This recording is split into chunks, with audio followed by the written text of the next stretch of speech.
Alors, qu'est-ce qu'il faut retenir sur les progressions arithmétiques? En fait, très souvent, vous oubliez que la somme des n premiers termes d'une suite arithmétique vaut n fois n plus 1 sur 2. Ça veut dire que, par exemple, si je prends tous les nombres qu'il y a entre 1 et 10, 1 plus 2 plus 3 plus 4 jusqu'à plus 10, eh bien, en fait, ça nous fait n, qui est donc 10 ici, fois n plus 1, donc 11, divisé par 2. Et 10 fois 11 par 2, ça fait en fait 55. Donc c'est quand même plus sympa cette formule que de calculer à la main, plus 2, plus 3, plus 4, plus 5, jusqu'à plus 10. Donc retenez bien ça. Petite astuce sympa d'ailleurs par rapport à ça. C'est par exemple, je vous demande le nombre de nombres qu'il y a entre... la somme des nombres qu'il y a entre 8 et 13. Alors de deux choses d'une.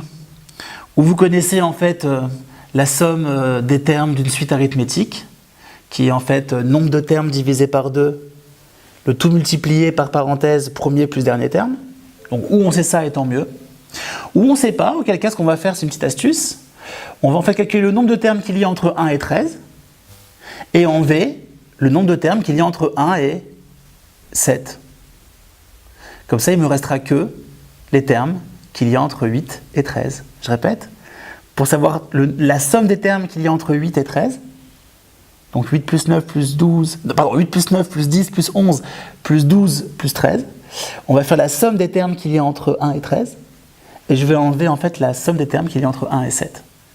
Donc on va appliquer après la formule n fois n plus 1 sur 2. Donc ça fera 13 fois 14 divisé par 2, moins 7 fois 8 divisé par 2. Ça fait combien ça? Allez, je vous laisse réfléchir un petit peu. Bon courage!